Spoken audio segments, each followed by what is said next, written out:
Hi guys, and welcome to this video production news update. So, things are pretty static with the Andew Tate case at the moment, and by the looks of it, all his usual content creators are even struggling to find new information to post about it. Although this is going to change, and soon, and they aren't going to be happy with what's coming next, despite us consistently prophesizing warnings to them.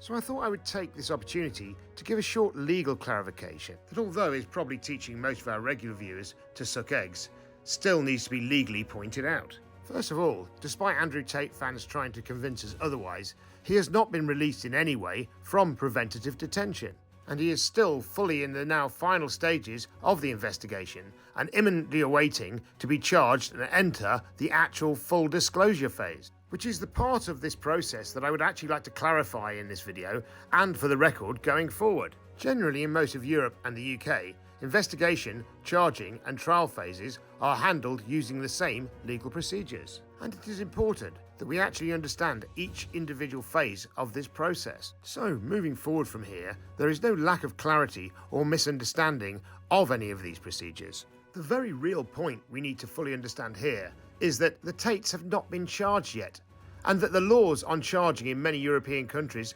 differ greatly. Here in the UK generally, if the police arrest someone, then they must either charge them within 24 hours or release them. So in most cases, the majority of the investigation is completed and evidence gathered before someone is arrested and charged. However, in some countries such as Romania, and believe it or not, even France, the prosecutors, investigators and police work on a very different legal system, where they are legally allowed to arrest a suspect and hold them in preventative detention or house arrest for up to 90 days, whilst they complete the investigation phase and make a final decision as to whether to charge or not. However, in the majority of instances where this measure of judicial preventative detention is still used, it is only in investigations where the prosecutor is already at least 90% certain that from the existing evidence that they've already gathered, they will actually be able to bring the case to the charging phase regardless of any further investigations anyway. So it is very unlikely from a historical and legal standpoint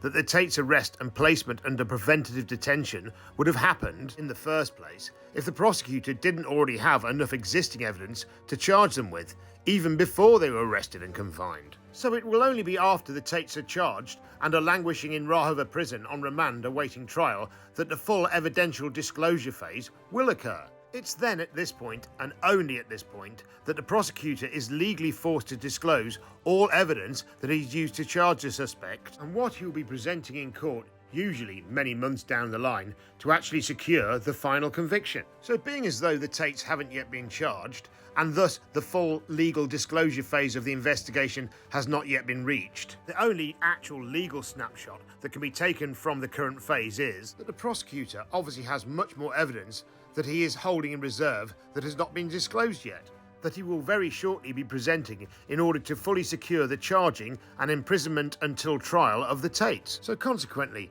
unless you're part of the actual investigation or legal prosecution team at DICOT headquarters, or lucky enough to be a seasoned and trusted journalist that has been prior leaked the information to aid public perception going forward from their actual charging, then no one, even including the Tate's very own solicitors, actually knows the type or extent of the evidence the prosecutor is about to present to secure the imminent charging phase. However, judging by the majority of previous Romanian cases, it will be considerably more than Andrew's fans have previously been led to expect. So, in conclusion, the next time you hear a fan of Andrew's on YouTube or whatever social media platform trying to desperately convince their audience that there simply isn't any evidence to actually charge Andew with, then you now know that this is simply rhetoric and propaganda aimed at diverting you from the real procedures and facts, and that there is no way that they could legally know this until the charging and disclosure phase has actually been reached, when they will all be getting a very rude awakening and some massive "I told you so's." So, until then you can take it from me that they are simply narrating from a place of total ignorance, and to put it politely, speaking from the absolute bottom of their now highly deluded egos. That's all we have for today. Let us know your thoughts on this in the comments below. Don't forget to like and subscribe to our channel with the notification bell for more updates. Thank you for watching, and we'll see you in our next video. Bye!